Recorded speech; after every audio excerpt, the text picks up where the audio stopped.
It's a reminder to do whatever it takes to get you from where you are to where you want to be. And you can apply this principle in your life, in your business, in your workouts, anywhere. It's super important because if we can think about some reasons, like let's say that you know we sit down and we're looking at, where are we with our 2024 goals and objectives. I realize some people don't refer to them as goals. I use goals as milestones, as markers. Some people don't like to set goals. I'm really not talking to the people that don't like to set goals. I'm talking to the people that believe in setting goals, in putting things out there so that you hold yourself accountable. And if you have a mentor or if you've hired a coach, that those people can also help to hold you your to help you hold yourself accountable as well. But ultimately, at the end of the day, it's up to you. Every day begins and ends with you. So no one is going to take 100% responsibility to get you where you want to be besides you. So I wouldn't wait around. Okay. I would not wait around. I would take action every day, getting closer to where it is that you want to be, closer to your goals. And we all know that if we are, it doesn't matter if we're working for a corporation and we're working on their goals. Of course, our goals have to, funnel in there. If you're building your own business, if you are a founder or a CEO that has maybe a small team and you are looking to get a bigger team, then every day, as you know, there needs to be consistent action. Some days you may feel like you're getting more done than other days, but that's the way that it is, right? In the world, ebbs and flows. However, before you lay your head down on the pillow every night, ask yourself some very basic questions. As far as, what am I happy about? What was I able to do to move the needle to get me closer to where I want to be? Those goals, for the people that set goals, those goals need to be top of mind. You need to have those available on your phone in your notes section, maybe as your screensaver. You need to have those goals available so they are top of mind.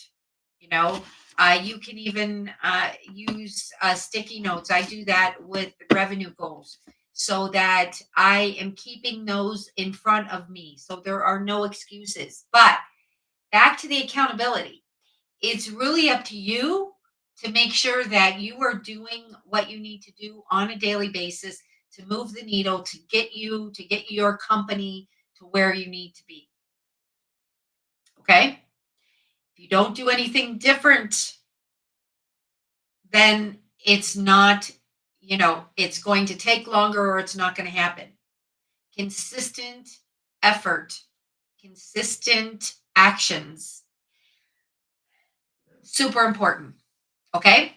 And today's theme, whatever it takes, Wednesday, but is obviously applied to any day of the week. We have to really develop that mindset that we are going to do whatever it takes to get to that goal. And that's where some people fall short. They get distracted. They're doing things that they shouldn't be doing that, is not moving the needle. They're working on maybe it's, you know, uh, maybe they're spending days working on a book that they want to publish. Don't do that during revenue producing hours. That's not good. You need to do that kind of stuff in the non-revenue producing hours. During the revenue producing hours, you need to be on live streams. You need to be in front of people, teaching them, you know, even if it's just one thing. In order to get myself used to doing lives, I've been doing lives since 2016.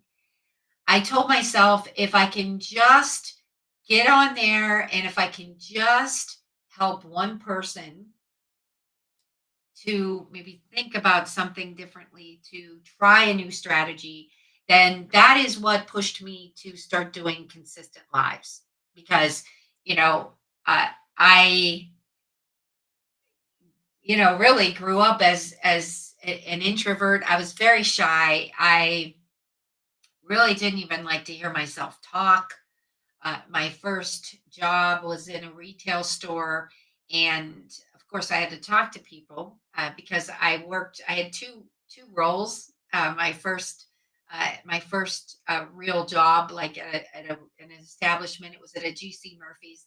So I wore an orange house dress. I still wish I had pictures of myself, but I didn't. The time that I wore it, I didn't like it. So, but I was very bright because you could see me from across the store in my orange house dress with the buttons down the front. Maybe you can relate.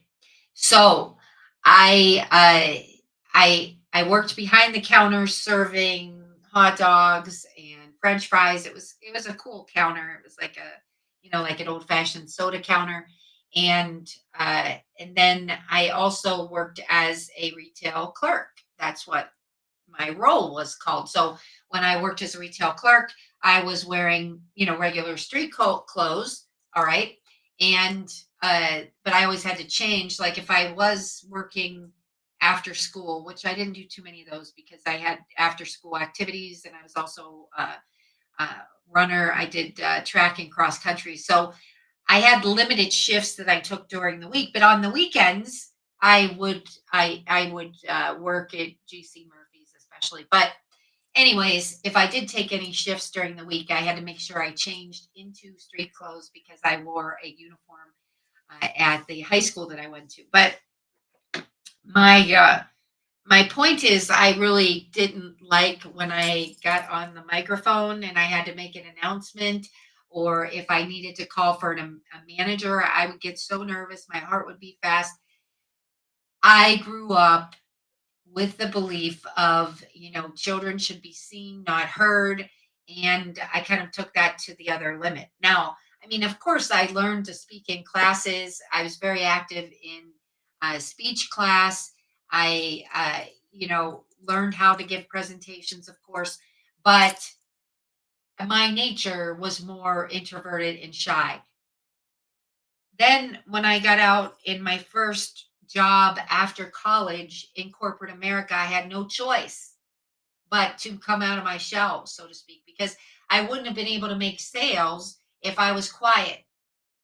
I had to learn to talk on the phone. I had to learn to talk in person. I had to learn to speak to groups of people in boardrooms. So, coming from the person, me, who was even shy and my heart would be fluttering and beating fast, even talking with one person, let alone, 11 around a table. So if I can learn it, you can too. And here's what I do know: we cannot build our businesses if we're in sales for somebody else. We cannot get sales. We cannot, meet and exceed our quotas. We cannot build our businesses if people don't see us and hear us. So, if we want to earn more revenue and recognition, then we need to make sure that we get ourselves out in front of our ideal prospects. I was very excited earlier because one of my clients who has a community of over 40,000 individuals asked me to host his mastermind call because he was out of town.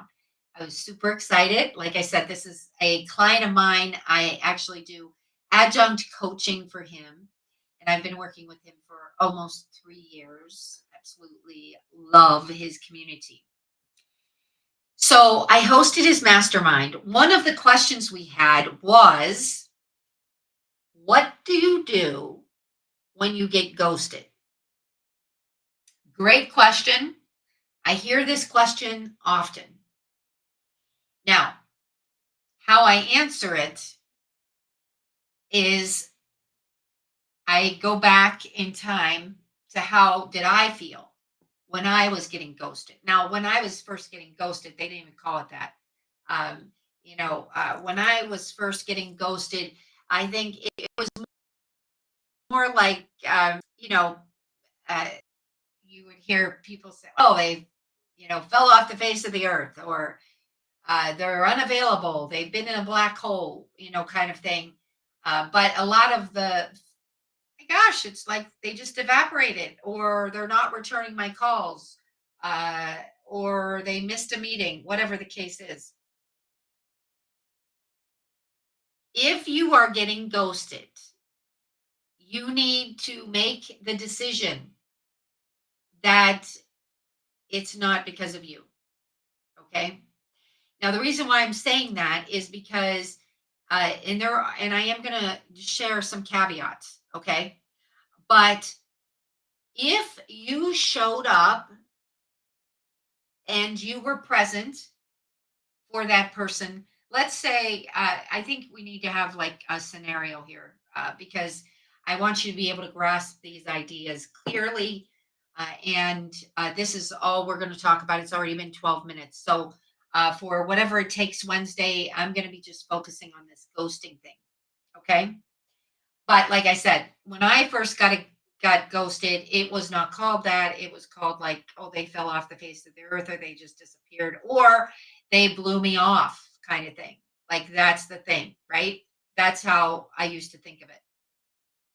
Now, provided, let's say you did a discovery call or strategy call, it's best to call it something that is really related to the results that you're giving them. Like, let's say if you were, uh, you were in technical sales and you were building their tech stack.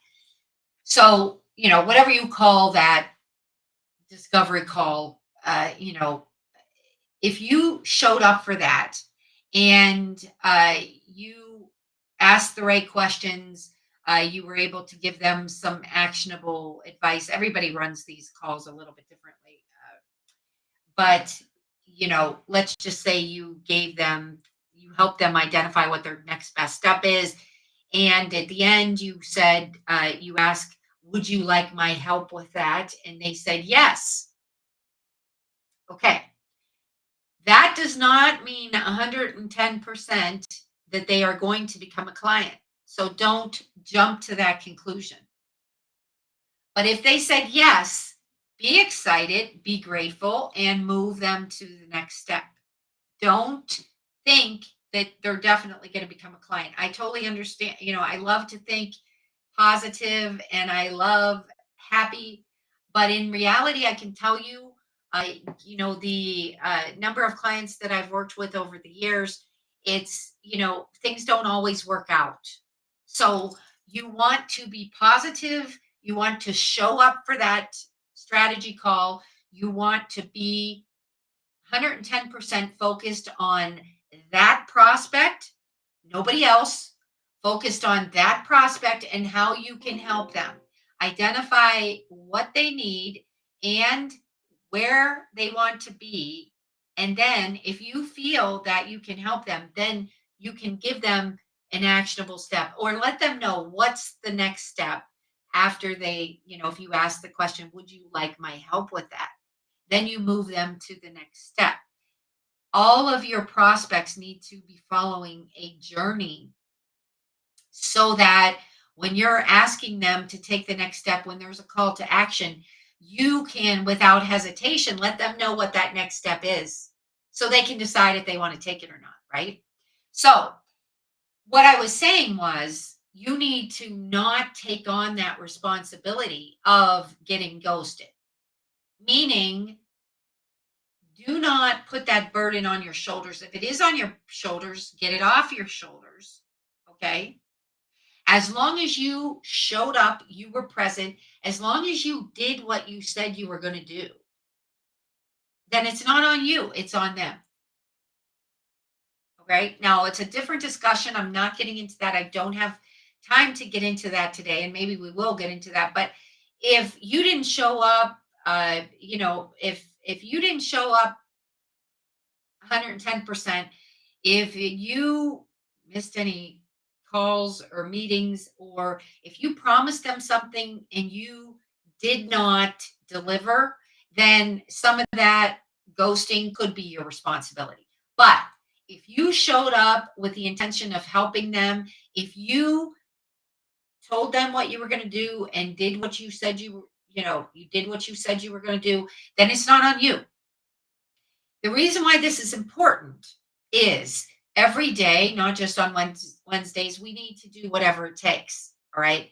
But we cannot be bogged down and feeling burdened by other people ghosting us. If we are in a service position and we are selling our services or products, it doesn't matter what it is. Okay. Your role is to show up, serve, and sell. Okay. You cannot do that if people don't hear you and see you. You and if you are working for someone else, you won't keep that job because people need to see and hear you. And you need to be enrolling people. You need to constantly be enrolling people and qualifying people as prospects. Okay. But my point is, do not take on, if you showed up and you served and you made them the invitation to move forward, do not take on that burden. So, in the particular, in that one question that was asked, the coach was very upset, with just reason. I totally get it because she said that they just ghosted her after she put the proposal together. So here's another tip for that: do not send any proposals, statements of work, whatever it is that you call it, unless you've had that discussion, at least a ballpark of how much it's going to be. Okay. Now, I'm not telling you to do something that is, if your boss told you that you need to send proposals out without talking to the prospect, then you have to do that. Okay. But if you are in the position where you can choose, I would recommend that you do not send proposals out with the investment unless you have had that discussion with them. Because what I learned several years ago, and this actually goes back to my AT&T days when I was selling phone systems, and then I switched over. I was with AT&T for 15 years. I switched over to the network side, and what I noticed was it was too much of a surprise if I didn't give them some kind of a ballpark. Some of them went along with it, okay, and they were fine, but they had the budget for it. Other ones, because we didn't talk about a ballpark, they may have thought that it was a lot less than what it is. Now, of course, there were some, different variables that played into this, and I needed to get, my teams involved. I needed to get New Jersey involved in a lot of cases because that's where our corporate headquarters were, and sometimes I didn't even know, what the ballpark was. But I realized that if I didn't give them a range of maybe what past customers, some kind of a comparison, and I always tried to keep it as high as possible, so that there wouldn't be any surprises. Because obviously, if I told them that it would be between, a half a million and 750,000, and then it comes in at a million, well, then that's on me, and that's not that. isn't going to move forward, chances are, because I totally was off the mark. But if you give them, an approximation, then, you know, then you can get down to the real numbers. But anyways, I if you can, I would recommend that you have a discussion with people so that you can frame out, you need to make sure that you're on the same page with them. If you're selling services, you need to make sure that during that strategy discovery call, whatever you call it, that you are on the same page. Okay. Because if you're thinking that you're going to propose, $10,000 for an investment for them, and they're thinking that your services are 2,000, okay, that $8,000 is too big of a gap. Even if you have a down sell, I'm just telling you, if they think it's 2,000 and you already know that you're coming in at 10, you need to have that conversation so that it's not a big surprise. And then that's when sometimes people ghost. Sometimes people ghost because they are overwhelmed. Sometimes they ghost because they've got too many things on their plate. They've got too many projects. They're juggling everything. And that's why I say, if you show up to your client strategy or discovery call and you are bringing 110% of no one else is important at that point. Seek to serve, have a discussion. They can know exactly what some people will ask. They'll be very transparent and they'll be like, well, if we were to work together, what would you have in mind for me? And then that's easy because that opens the door. Then you can explain to them, you can ask them some questions, which is important. You need to know exactly where they are. And then you can simply say, based on what we've talked about, this is what I would recommend for you. It would be important that we get you seen and heard by your ideal audience. And we also need to build the back end systems for your tech stack so that you can have the automated follow up and you can have all the tools that you need at this time to be able to scale your business. So you can give them an approximate idea and then test that to see, is that something that they would even accept? Okay. Don't assume that they are going to accept that and they're going to say yes to whatever amount that you say.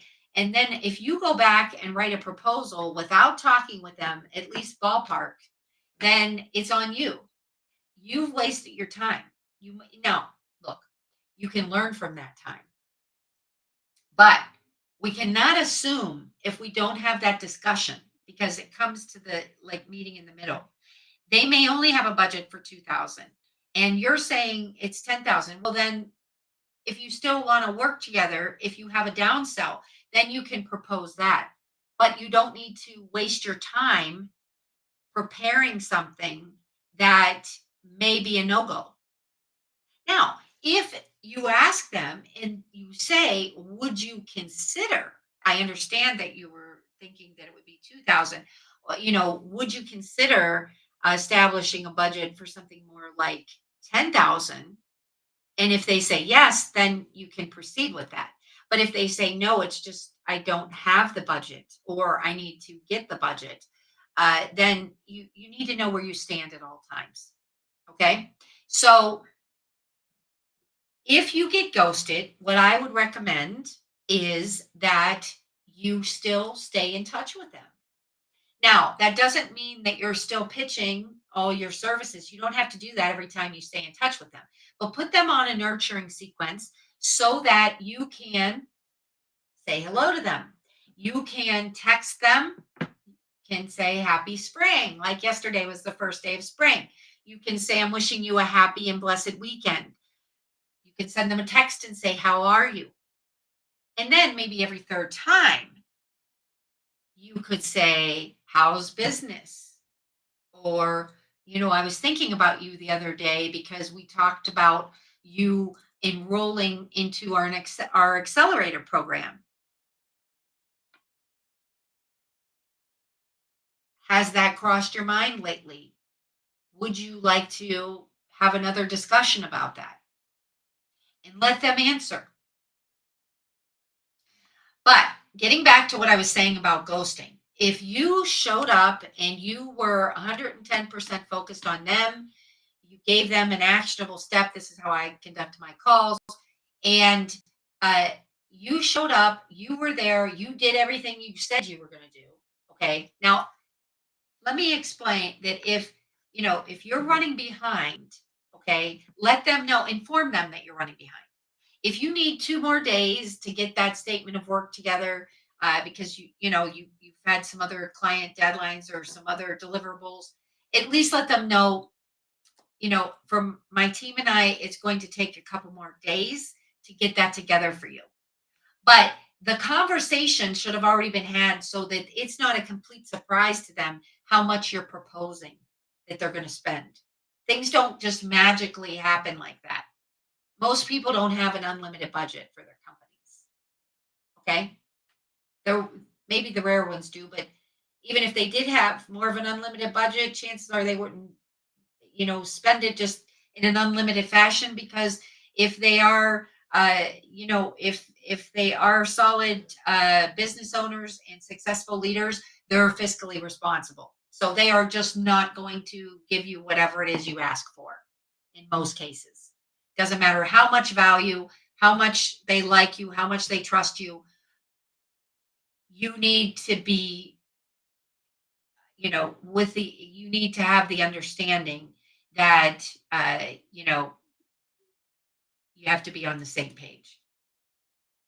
So even though they know, like, and trust you, you have to make sure that, that everything's justified, so that, the breakdown of the services, the bonuses, and everything like that are clearly stated. But it shouldn't come as a surprise to your prospect, to your potential client, is what I'm getting at. Okay. So I know we need to wrap up here because it's already been 27 minutes, but ghosting, put them on a nurturing schedule. And, back years ago, it used to be, they used to say, it was like 7 to 9 touches before, before someone became a client, before someone enrolled in your program. I've read some more recent research that indicates that it's more like 17 to 19 touches. I'm not surprised because we have so many different connection points. So that's actually a positive because we have more opportunities to connect. So what I was telling the coach today was, if you did get ghosted, like she did after she delivered the proposal, she had no discussion with that client. So the client didn't really know what exactly I don't think she did what exactly the amount was, but in most cases, that's usually what happens. Is they were not fully aware of it, or they just got distracted. Perhaps her client was aware of the cost. That's fine, but maybe they just got distracted. Maybe there was another priority that superseded that. Now, is it right that people just don't respond and they don't ghost? No, but I mean, we can't really judge. We don't know. We're not walking in their shoes.